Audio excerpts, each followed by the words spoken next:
Hello and welcome to this week's Football Talk podcast. And Josh takes a drink right on cue with the advertising. Episode 138. It's me, Dave, as your host this week. So welcome. This is your chance to sit back, get yourselves comfortable as we bring you up to date on the week's football, which is minimal. We're going to talk news. I'm going to get my brain challenged in a quiz, and we're going to review our 23-man England squad that we think will be going to Euro 2020/21.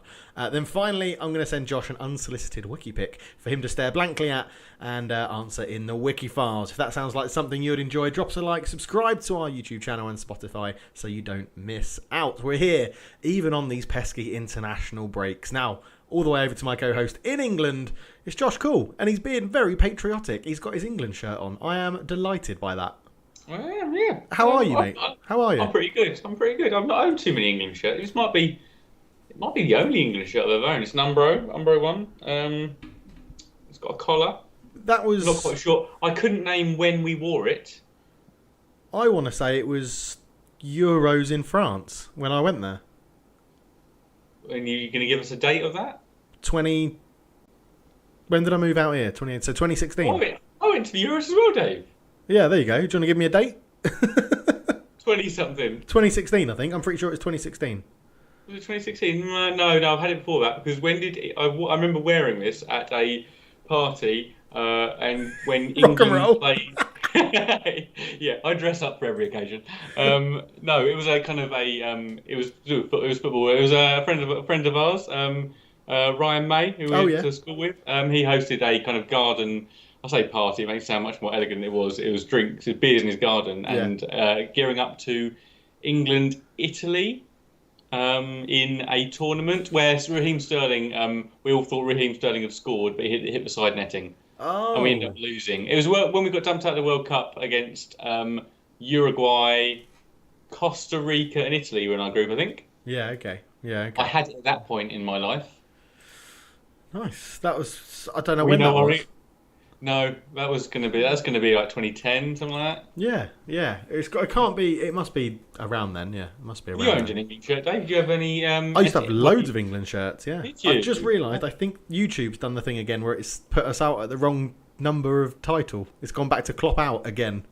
It just loves that episode. No. It loves that. We're going to keep rolling, though. We're going to keep going. And see if I can fix it on the fly. So, but yes, I had lots of England shirts. I had the red shirt with gold number on the back. Oh yeah. That was Katie's first year of uni, so years ago, because she bought it for me as a present with Nichols number 9 on the back. That's like 05-ish. Yeah, something like that. 06, 05, something like that. I had the classic badge in the middle one. Oh right, yeah. Red stripe going down the side as well. That was my favourite one. Wayne Rooney. I've had quite a few actually. Thinking about it, I've owned quite a few. Do you not own one currently then? No, I haven't bought one for a long, long time. So even when I went to the Euros, I wore my red England shirt. So yeah. Yeah, it's a bit different. I don't think it's different actually. There's nothing ever really wrong wearing an old previous season football shirt. Obviously, a lot of people like the 1966. But they're always incredibly thick. It's true to form. It's like, it's like a jumper, and I'm wearing this during a summer tournament. It's like, wow. Maybe everybody can wear that for the World Cup in Qatar because it will be December, and so if they're not going there, of course. Yeah, true. So, but yeah, no, I've had a few over the years. I've never been a fan of. I find England shirts just a bit boring.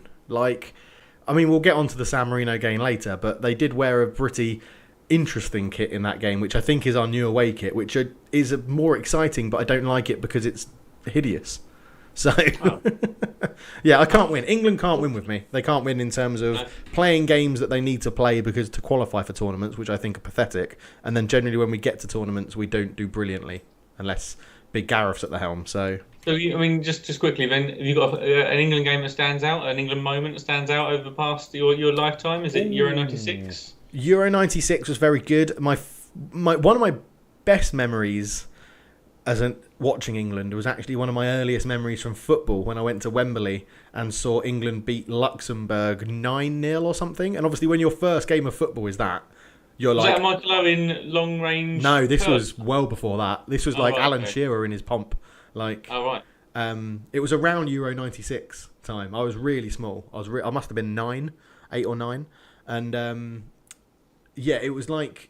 That was like my intro to first ever live football I'd seen. Alan Shearer scored a hat-trick.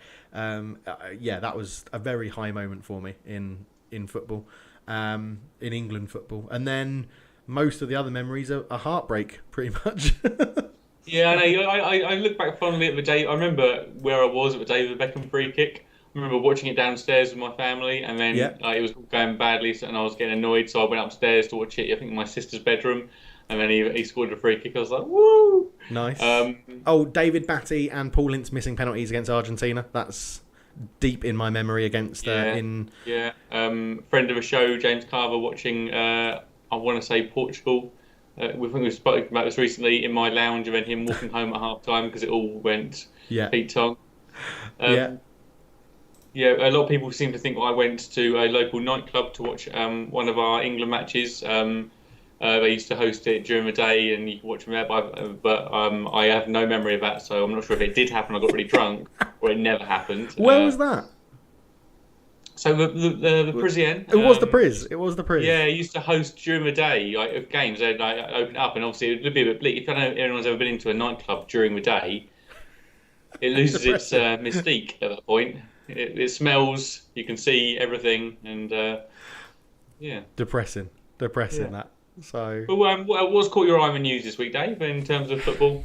Not very much, to be honest. I know you're probably going to touch on it a bit more detail. The Champions League format is being voted on. Like, I know that was in your news that you wanted to talk about, but really not a great deal has happened. FA Cup semi-finals have been settled.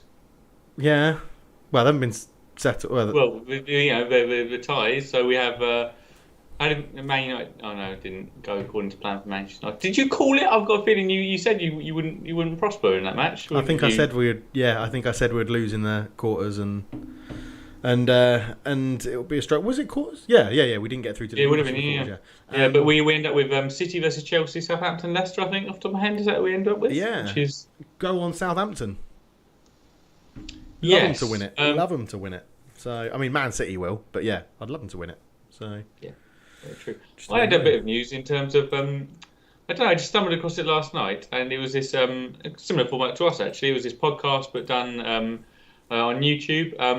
They may have had better guests. So it was hosted by a female. I don't know her name, but it was hosted. The male host was Neville Longbottom, the actor played Neville Longbottom in the Harry Potter films. Yeah. It's a Leeds podcast. And they had Jermaine Beckford on it and Patrick Bamford. Now we've obviously never had a Harry Potter star or former Premier League strikers, but I think we're very much in the same guise as But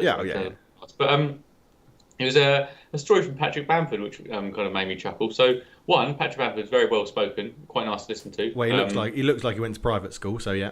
Yes. And he was talking about how Meslier, the French goalkeeper, rang up during the week. He's on international duty with France, and he's like, can I get a signed shirt from you, please, Patrick? I presume. And he's like, who's it for? It's for a friend and Dembele. And he's like, what do you mean? What, Dembele who? It's like, this man Dembele. It's like, yeah, he'd like his shirt. It's like, what are you on about?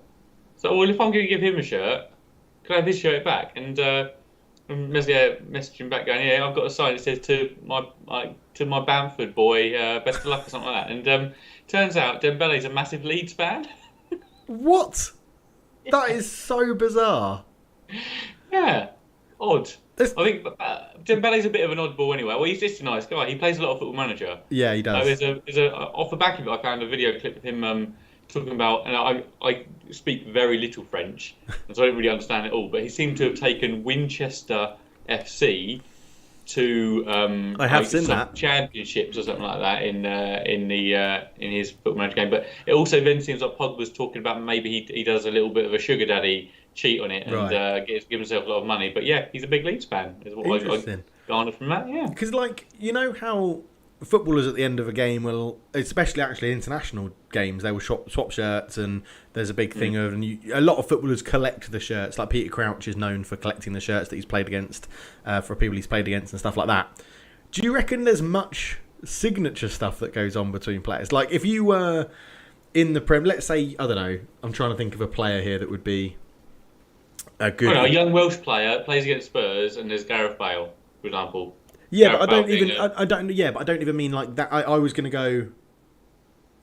If you're like... well, let's pick Dan James as a Welsh player, and then you're coming up against, I don't know, Mbappe, or Ronaldo, like top of it, like getting to the end of his career, but top of his game, world-renowned star, ex-Man United. Do you reckon Dan James is there being like, can you sign my shirt? Like, I'd love your signature. No, I don't think so. I think footballers are too proud to do that, I'd say. I don't think that... Would you be too proud to do it if you were a Premier League footballer? I know it's hard, obviously, because at the moment you'll be like, fuck me, I'll take any...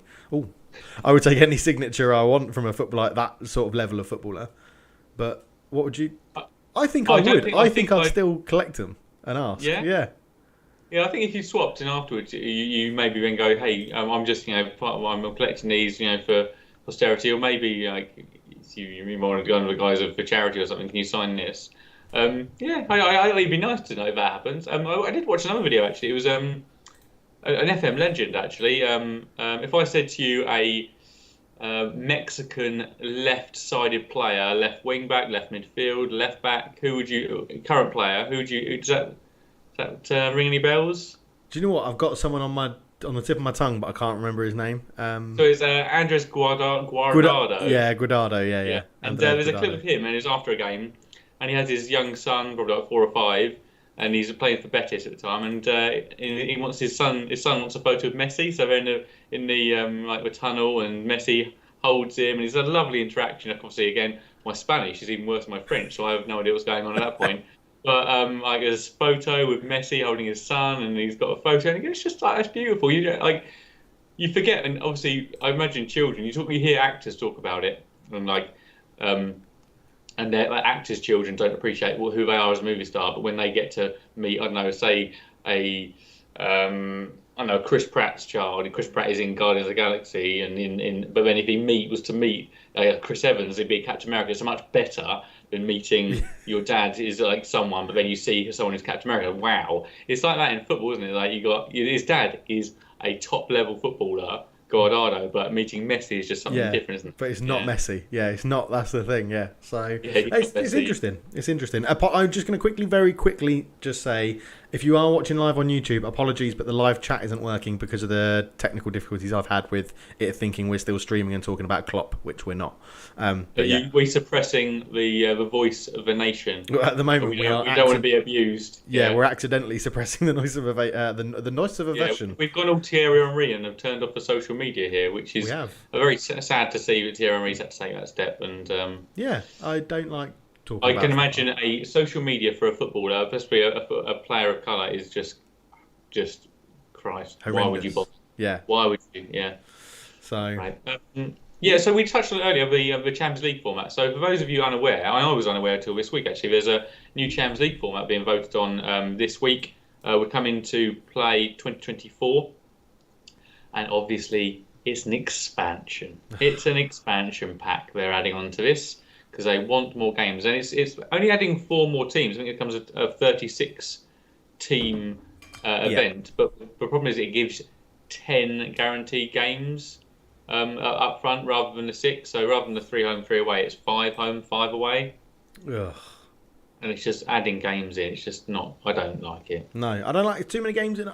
They've gone beyond the point of even trying to pretend it's not about money now. They've gone it's so obvious they're trying to generate more money, because there's no need to do this. And I know you could say, the old. Can you remember the old Champions League when we were first double group? The double group growing up. I'm sure that when the format of that was changing, people who were our sort of age back then were going, "Oh, it's not needed because the Champions League's what it should be." But I just don't.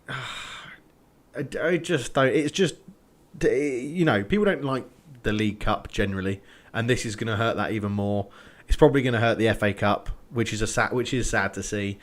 I think what's the point? I want someone to come out from FIFA or UEFA and be like, this is the strategy of why we're doing this, and to show that it's not just about a cash cow being bled. Obviously, their strategy is to stop the breakaway Super League, but I just don't like how it's not clean. It's not like, it peters down. So 32, 16, 8, 4, 2, 1 winner. It's now you got to have this like you do. We'll talk about with the Euros. You've got to have some weird kind of offset bit where you've got a unequal amount of teams. They've got to have some playoff or something. Yeah, I'll be interested to see if they get it all, because typically it all gets sorted before Christmas, isn't it? The last group get round to just before Christmas. Yeah. And so you leave yourself then with after Christmas being the next round. I wonder if they can get 4 more games in that time. And the interesting bit, where does those 4 extra places go? Because obviously you're going from 32 to 36 teams. Who's going to get those 4 extra places? Well, this is another thing that's riled me up about it, is that they've said it's going to be, I think one of them is going to go to a historic coefficient team. So, for example, Spurs in reaching the final massively boosted their coefficient, which technically means that if West Ham finished, I think it was 4th, and Tottenham finished 6th or 7th outside of the Europa League and the Conference League places, Tottenham could qualify for the Champions League because their historic coefficient is higher than West Ham, which is bonkers. Turns out I'm a fan of this new format. Yeah. Turns out I love it. I'm absolutely all for it, and let's progress with it. Yeah, well, there you go. Look how quickly that's changed. It's got a few years yet. 3 more, well, probably 4 more years into the seasons. Do you think, talking about the Champions League and the format, do you think the Champions League should be a league of just champions? And I'm talking more. In my mind, I'm thinking not just league. I'm thinking like Cup Winners' Cup and League. So you'd have FA Cup, League Cup, Premier League, then you'd have La Liga, Copa del Rey, like just a proper. So you can go top 16 leagues, and it's a team who wins the league and the main cup. The main domestic cup, main domestic cup. So what happens? So you go second place or runner up? Yeah, second place or runner up. Well, it would be runner up, wouldn't it? Because league would always get priority, so you'd always go runner up in the cup, because second place in the league wouldn't get into the Champions League anymore. You'd spread the wealth, though, wouldn't you? You'd mean you have better sides in the secondary competition. It probably wouldn't top load it as much in terms of Champions League being the best of the best, which is what they obviously want. But does it not take the piss that 4th place in the league, in the Premier League, qualifies for the Champions League, and the 4th place in La Liga, and they're not the best, are they? Because they can become elite sides, and you're hard done by there by having lots of good teams. It's like. Yeah, but what's to say, for example, that Maribor in Slovenia, if they won the league, obviously I'm playing with them on Football Manager, but if they win the league 6 years in a row, and that 6 wins guarantees them massive games for income and TV and fans in the stadium and stuff like that, what's to say they won't become elite? Because like you said, the pool is wider for league winners to get involved. But at the same time, does the league get as strong when you might have the same team winning it each time and always finishing top spot, and so the 2nd, 3rd, 4th place side doesn't then get good, and there's a lack of competition in that league? Yeah, true. Yeah, very true. Yeah, just a thought. So it's always something that's bugged me. That it was probably that time when Liverpool finished, what was it, like 5th in the league and won the Champions League, and I was like, oh. Chelsea finished 5th, took it away from Spurs because they beat Bayern Munich. Oh God. Yeah. I was like, this dark hole again.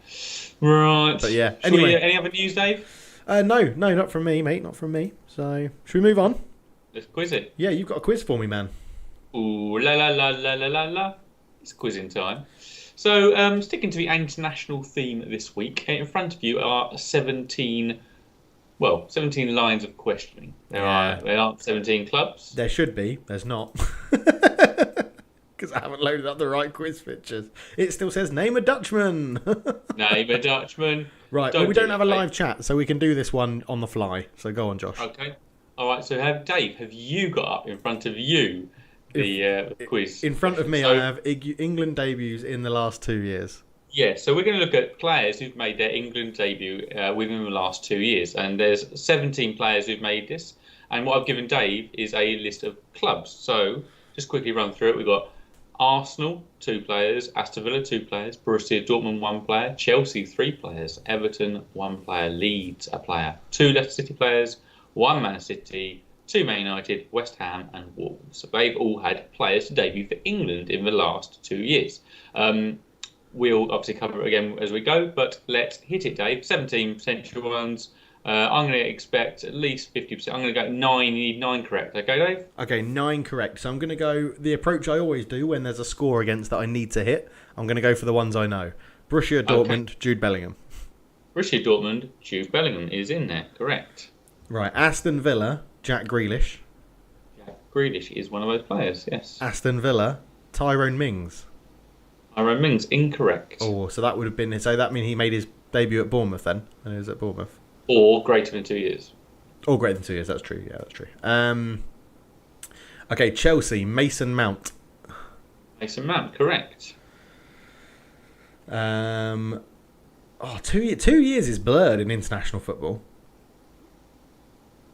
Because I was going to say Tammy Abraham, but I'm pretty sure that's wrong, so I'm not going to say that. I'm pretty sure it's longer than 2 years ago when he made his debut. Okay, Man United, Mason Greenwood. Mason Greenwood, correct. One of the Man United players. Yes. Man City, Phil Foden. Correct.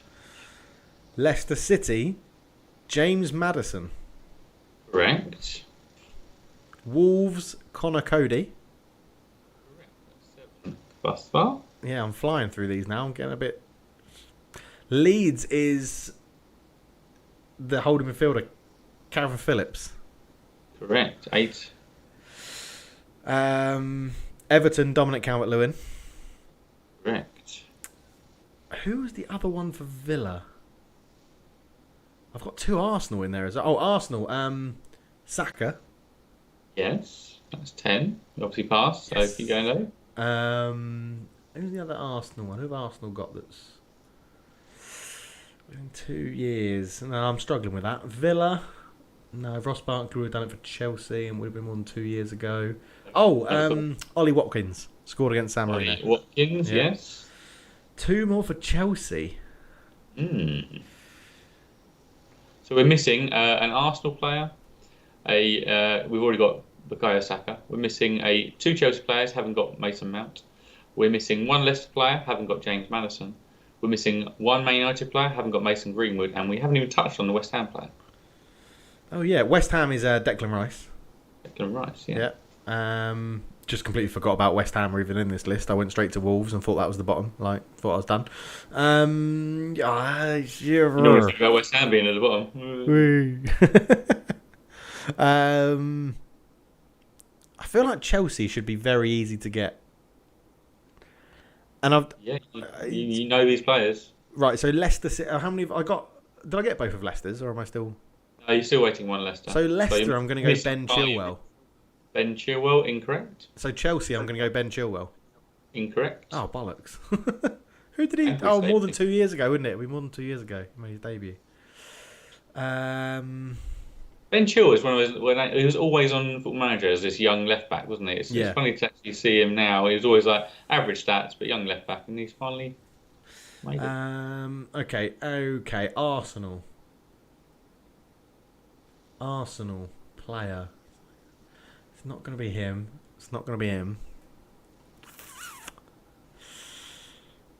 Who have Arsenal got that's like young in English that isn't Rob Holding?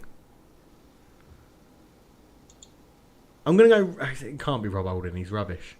It cannot be Rob Holding. You answering Rob Holding? No, my answer's definitely not going to be Rob Holding. You're saying Rob Holding a lot. Yeah, Rob Holding. It's not Rob Holding. Yeah, it's not Rob Holding. I mean, I've got a pass, so that's all right. Okay, we'll skip that. Done Villa, done Dortmund, Chelsea. And it's not Ben Chilwell. I mean, Tammy Abraham is what I had in my head, but that was more than 2 years ago.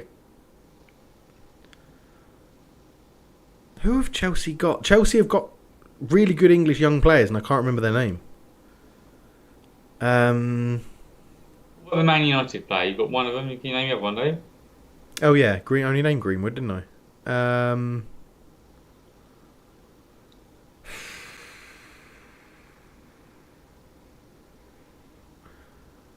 No. I mean, it wouldn't be Luke Shaw, surely not in 2 years.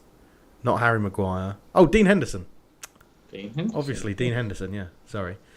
I don't know why I'm apologising. I got it right. Currently on 74%, 12.5. Your marks. 12.5. You're giving me the halves if I don't get it right first time. Yeah. That's the rules. Ollie Watkins was your half, because I think you named someone else on the Villa. Oh, Chelsea.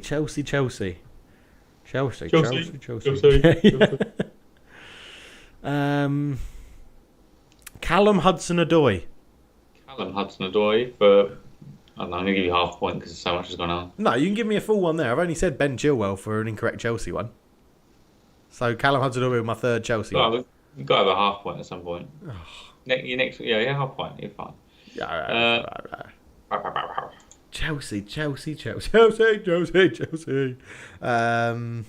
Absolutely no traction on this Leicester player. I don't think you're going to get the Arsenal or Leicester player. I think you would get the Chelsea one.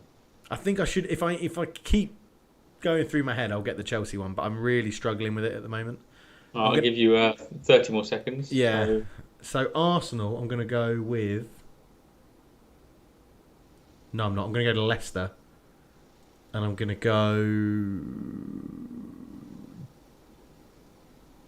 James Justin. That can't be right. That is not right. No, I didn't think he'd play for England. I'm going to leave it there. I've got a pass, 74% or whatever. Well done, 76% in the end. So Arsenal's Ainsley Maitland-Niles. Oh, for God's sake. That's because he doesn't play there at the moment. Yeah. Chelsea's Reece James. Oh, Reece James. I should have known that, yeah.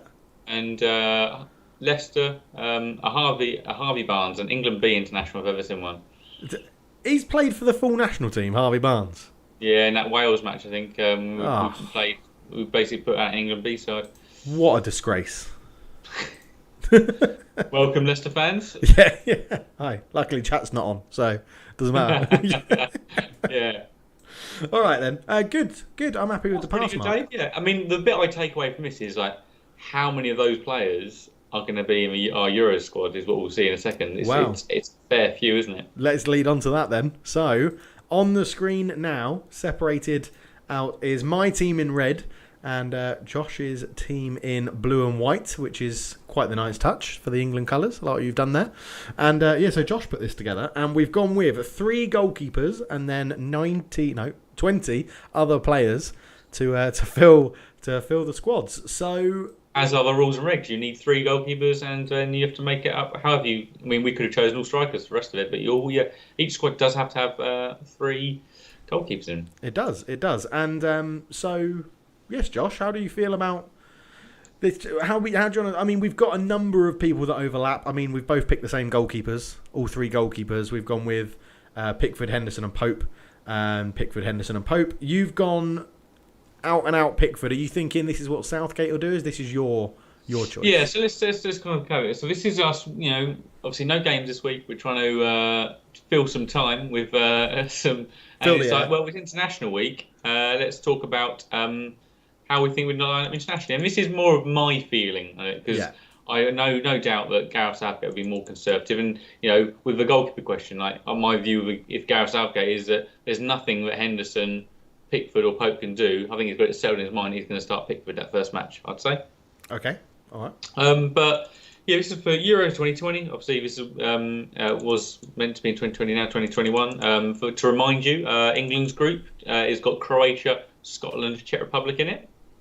Yeah. So a couple of easy matches there, and against Scotland would be quite a formality, you'd have thought. Yeah. The other home nation in the tournament, Wales, are in there. They've got Turkey, Italy, and Switzerland. And this is taking place this summer, 11th of June to the 11th of July. When it's confirmed the Premier League restarting just after that, the 14th of August is when the Premier League restarts. Okay.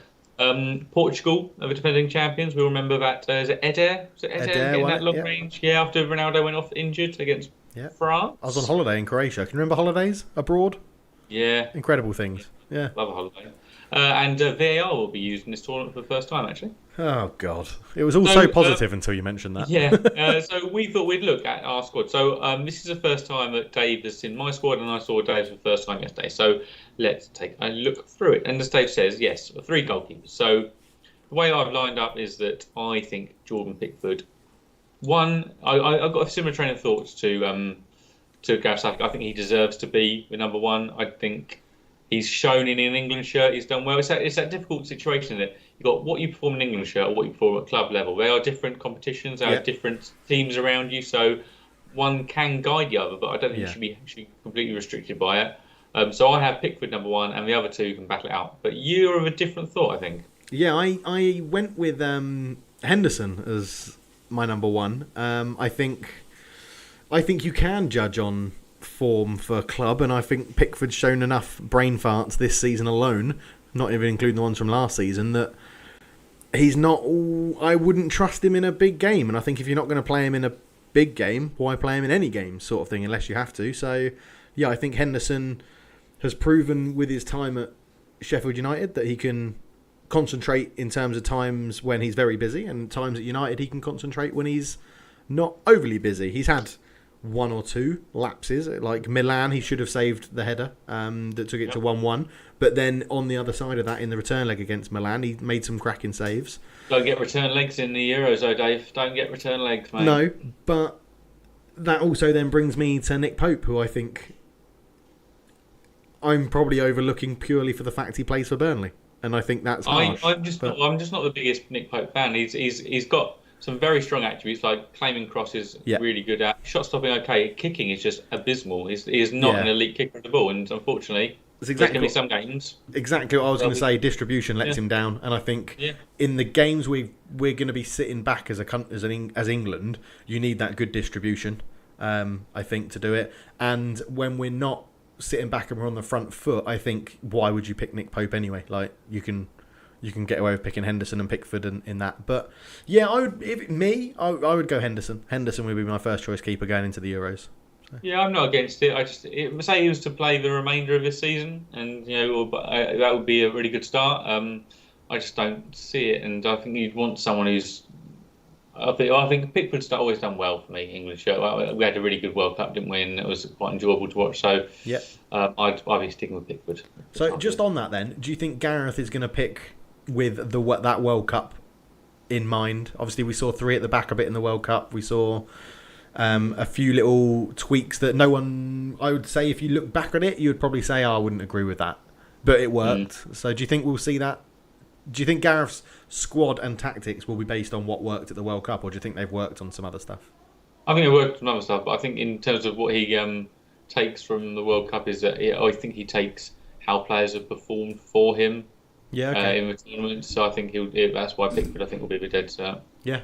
All right. Let's move on to right back. We've both got the same right back actually, and one of them's a surprise because he's yet to make his England debut. Wan-Bissaka, not even made the squad, I don't think.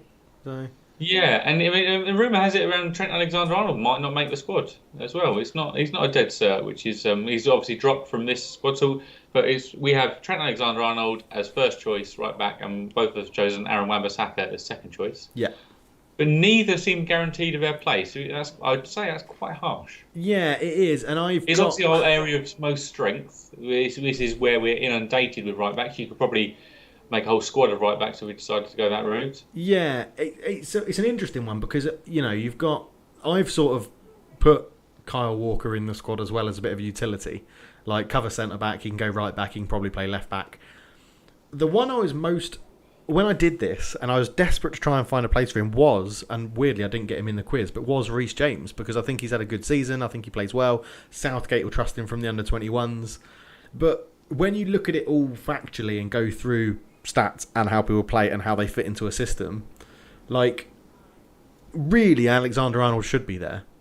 Now whether he should start or not, I don't know. And Wan-Bissaka should be there, but whether he should start or not, I don't know. And it totally depends who you play against. But Wan-Bissaka, not Wan-Bissaka, Trent Alexander-Arnold, just his game is to put balls into the box. And yes, Kane is really good at that, and Calvert-Lewin is really good at that. But we don't really have other people that are going to be running, like Raheem Sterling, Marcus Rashford, Greenwood are so used to arriving slightly later in the box for a low cross or cut to the edge of the box and things like that. So it's very difficult. And the right back, I think, I found probably the back four the hardest to pick in terms of my. Yeah, I definitely I had issues at centre back especially. I would say Alexander-Arnold's got to be in there. His crossing ability is the best out of any right back, and I can just envisage us, needing a goal, like pushing. I know struggling to get out of the group, and we're get up against whoever's last, and our last match we're pushing in, and we're having to put balls in. But the fear for me is that he will stick with a Trippier-Walker combination that again has got him through the World Cup. Yeah, I can agree with that. I think he will. I think he will take Trippier-Walker, both of them in the squad for the games coming up against Albania and Poland, I want to say. Maybe not Poland. But yeah, I just don't...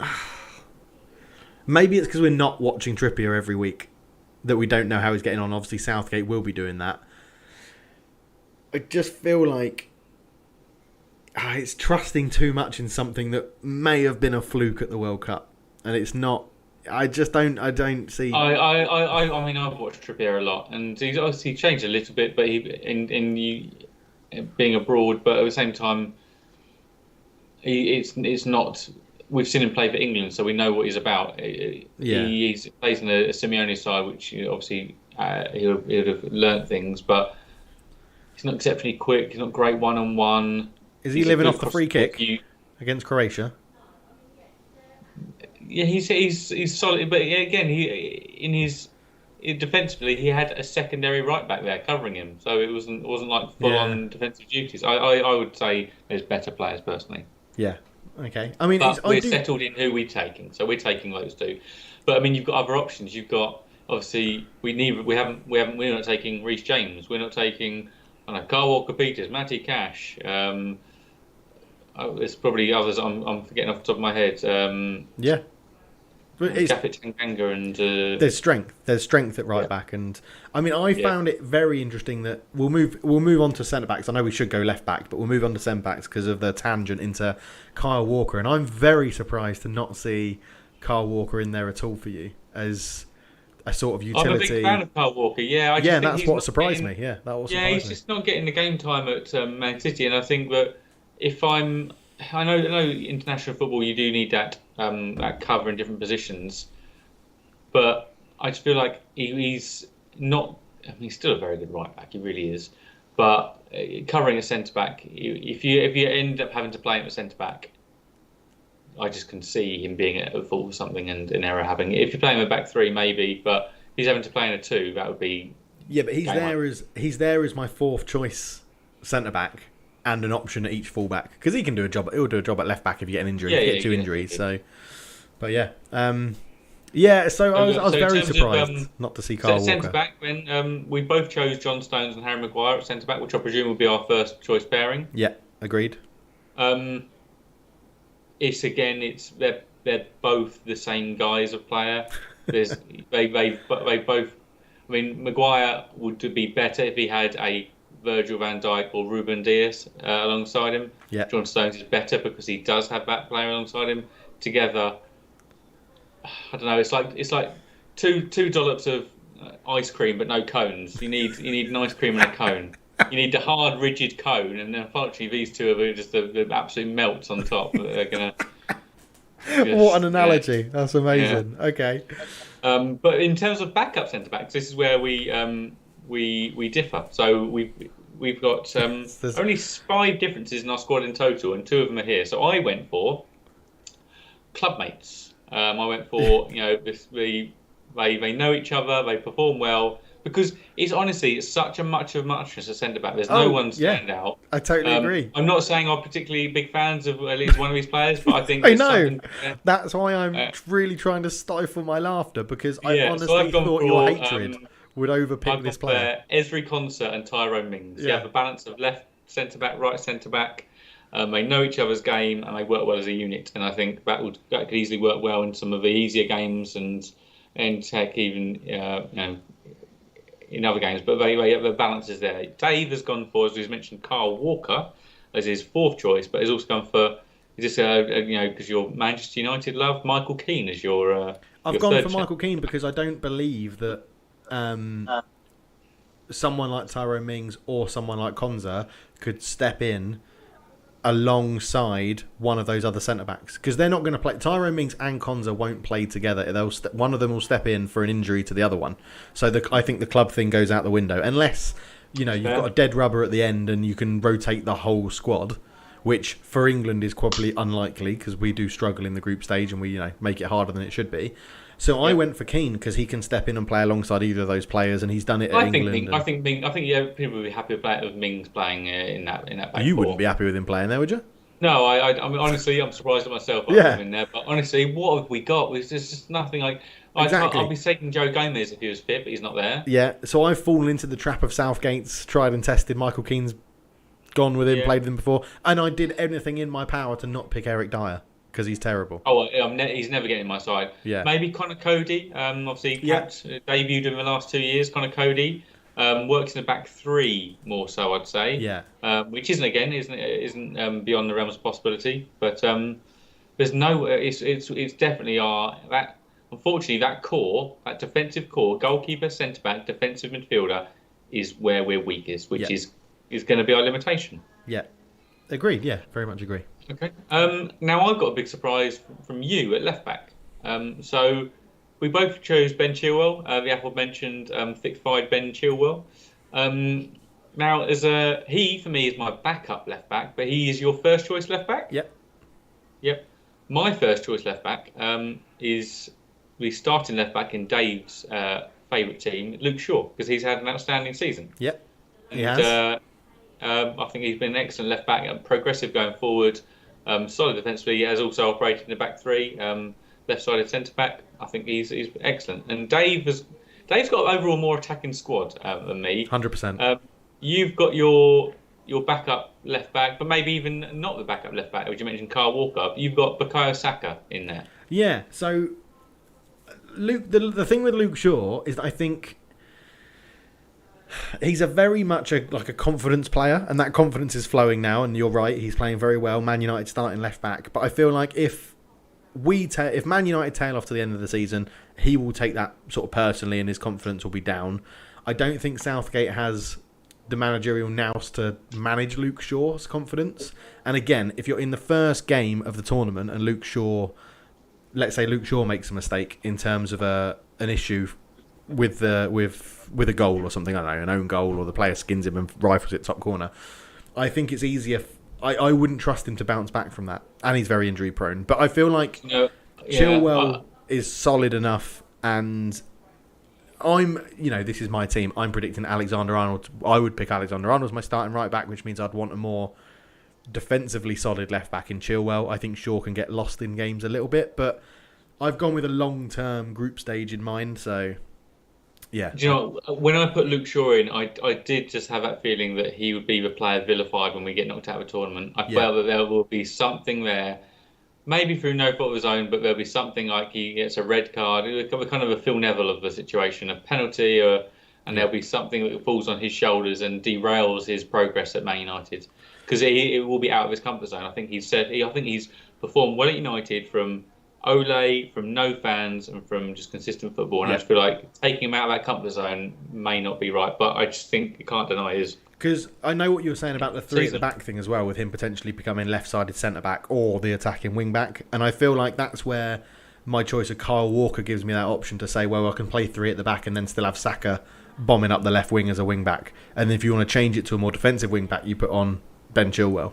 And I think, I've been really impressed with Saka. I think he's been brilliant. I was gutted that he got ruled out of the games for this round of games, because I really wanted to see what he could do in an England team, especially against someone like San Marino, where he could get up and bomb up and down. So, shame. With Saka, though, would he be your second choice? Like, say Ben Chilwell gets injured and you're playing Who are we playing? Croatia match. Croatia? You're not playing Bukayo Saka at left back, are you? You're probably trying to crowbar Kyle Walker in there. Yeah, and I don't think he's that much of a crowbar. But yeah, I'd probably put Kyle Walker starting left back. Or maybe I'd probably even if it was Football Manager. Probably could be, yes. Yeah, maybe. If it was Football Manager, I'd actually put Wan-Bissaka at left back for defensiveness, just for the tackling. Like, he's going to... Definitely love to tackle. Yeah. And again, I would keep Alexander-Arnold flying up the right back from right back and just tell Wan-Bissaka to tuck in and make a back three when Alexander-Arnold goes wandering off. So, yeah. I think I've covered that defence quite well. Okay. I think that would stand up in court, my defence of that back four. I'd say it's a little bit hodgepodge. You've got three right backs, one left back, two left backs? a winger. You got one left back, a Chilwell and winger. Saka? Saka is a winger. No, left He wing got back. forced into there because he's left-footed. He's a winger. You got 3 centre backs and 3 right backs. You're going full on Gareth Southgate. You just need a few more right backs. Right. Let's move into now. This is a bit of an odd one. There's very little in the way of traditional centre midfielders in our 23-man squads, which again is again a concern. Yeah. So let's talk about traditional centre midfielders. I'd say that we've both got Declan Rice. Yep. And we've both got Jordan Henderson. Yes. That's you have gone for James Ward-Prowse. Yep, love a bit of JWP. The comparison would be I've gone for Jude Bellingham. Yes. I'd say the comparison there. Yep. So out of those 3, who's starting for you in that? I'd probably have Declan Rice as my holding midfielder over Henderson. I don't see Southgate doing that at all. But I think Henderson, if he's fit, he starts for England, which I'm not as angry as I could have been about it. I think Henderson has improved as a central midfielder Henderson's leader. got the experience as well. Yeah, He's won titles. He's won Champions League. He's won Premier League. He's played in an elite side. So I think for me, I'd be starting Rice and Henderson. I think against Croatia, I would be starting Rice and Henderson, and I'd probably be dropping Grealish out of what we've got on the screen at the moment. We'll get onto those 2 later. But I do like Declan Rice, and he does give the versatility of being able to play in centre-back as well. So it's another option to drop in if you're doing a back 3 and something like that. But yeah, I do love that variability when you've got an 11 which can line up as a flat 4 and can go into a back 3. I really like being able to do that without any substitutions, because Spurs did that well under Pochettino when we had Eric Dyer. When he was in midfield, he could drop it into a back 3, and then when he was a footballer, when he could play football, yeah. And I think, so I could see us potentially lining up very similar in terms of Rice and Henderson next to each other in the bigger teams, sort of thing, in the bigger games. But yeah, Jude Bellingham,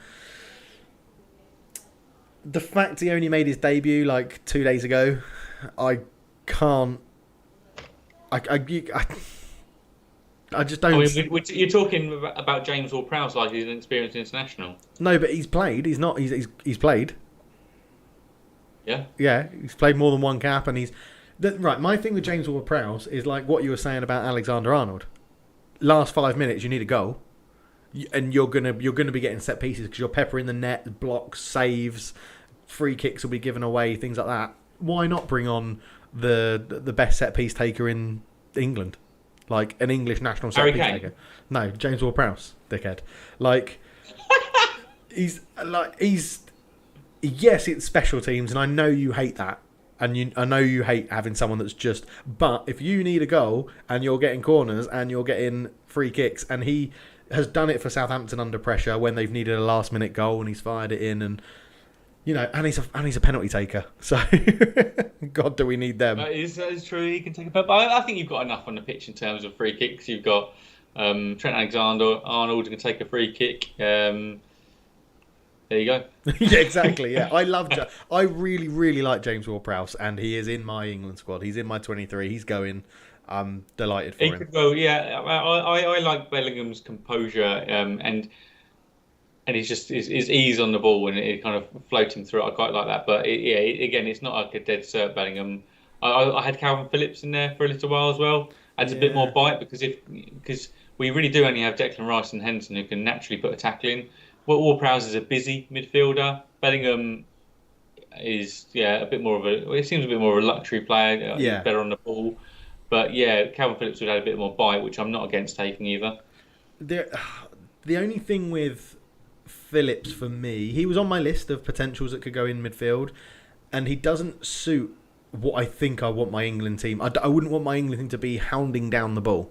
And I think Phillips wants to be that little terrier that goes, right, I'm going to go and get that ball back sort of thing. I don't think...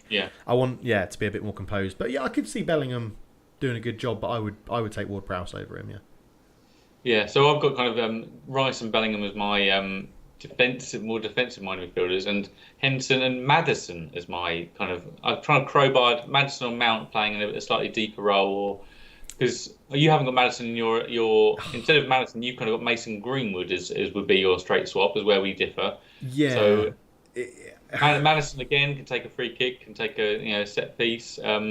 you prefer basically Ward-Prowse to Maddison is how I'd say that. Yeah, that's what I've done, because I think what it actually is I preferred, if we take the midfield as a whole, I think I prefer Mason Mount, Jack Grealish and Phil Foden to James Maddison, just on this season sort of thing. And then Ward-Prowse gives me a little bit more, something a bit different. I don't think I could have I think it would have been a bit stupid to take Grealish, Mount, Foden and Maddison there. And then I've sort of used that space, like you said, to bring in Greenwood into my squad, because best natural finisher after Harry Kane in England. So who is Mason Greenwood?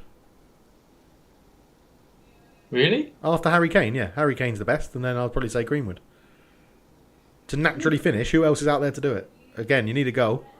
Oh, sorry, that's available for England, because Jamie Vardy's probably above Greenwood, but he's it's one of those ones where I always hated the way that people talk about Robbie Fowler, how he like the most natural finisher. It's not a metric I normally apply. Yeah, great. Greenwood's okay. But anyway, we're talking midfielders, so. Well, yes. So in the attacking midfield, I've got we both have Foden and Mount. Yes. And this gets blurry, so I'm going to talk through the kind of everything but striker. So we've got Foden, Mount, Sancho, Grealish, Rashford, Sterling. Yeah. Great. That is the strength of this side.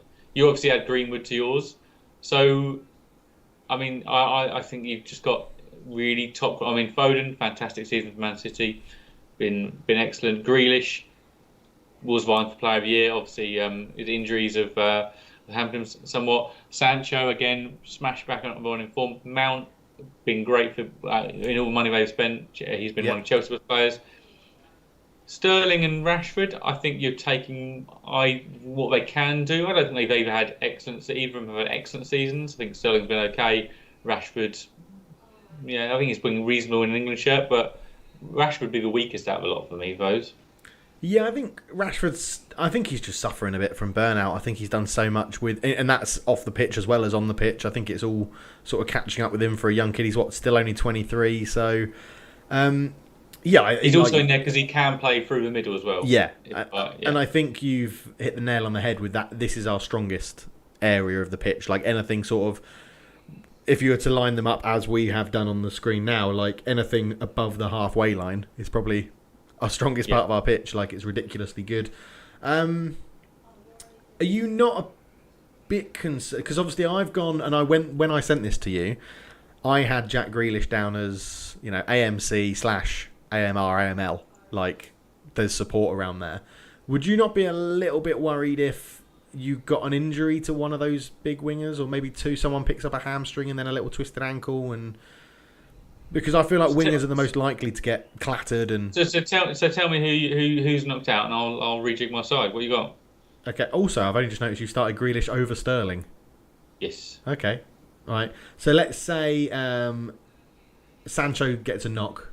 No, Sancho's out. Sancho picks up a hamstring injury in training and doesn't start. Okay. Right. So Rashford comes in.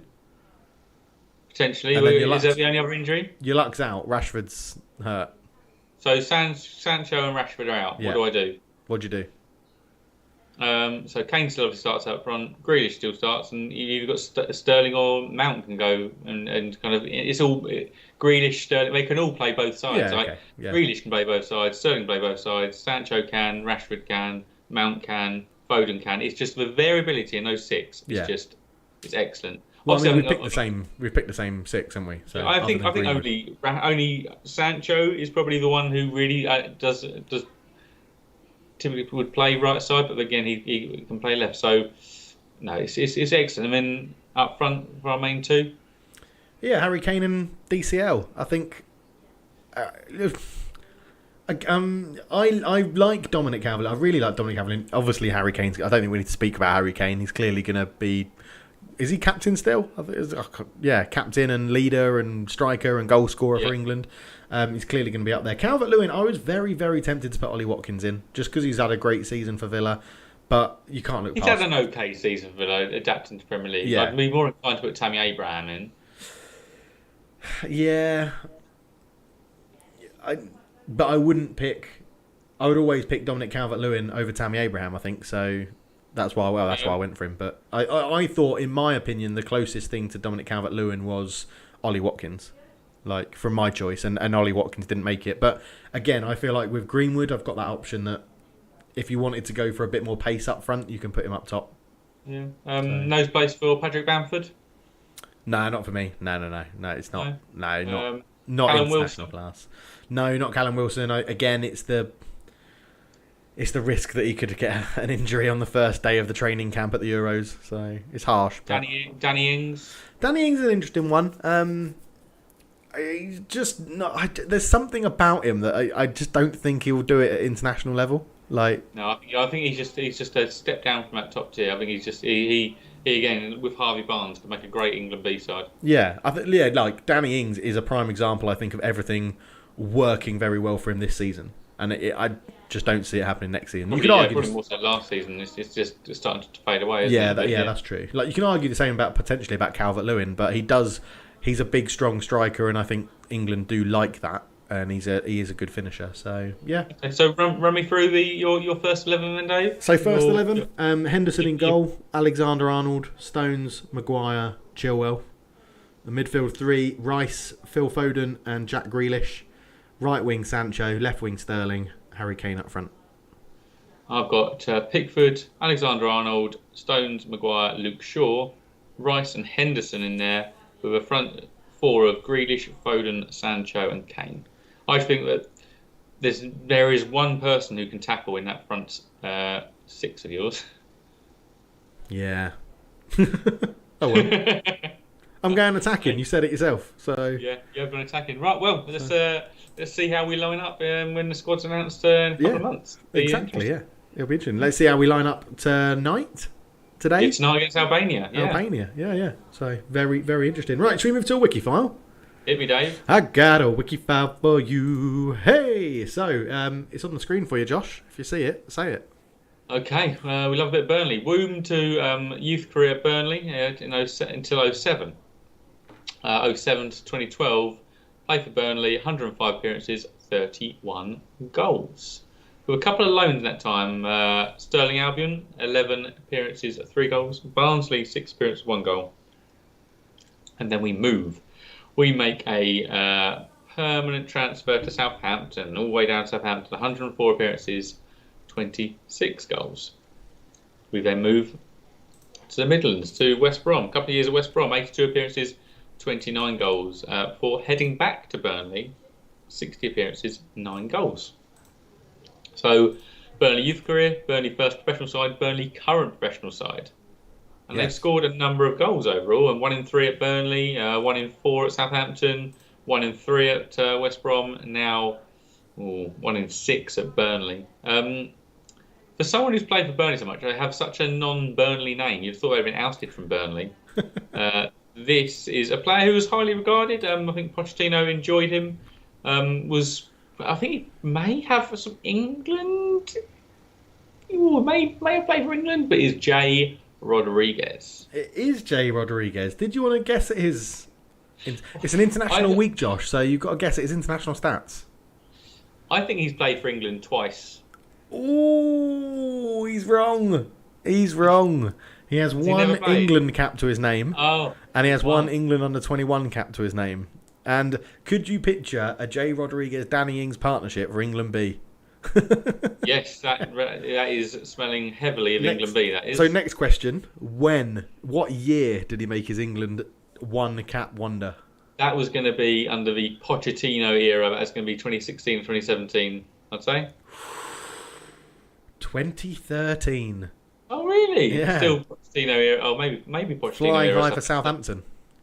Jay Rodriguez, when he made it.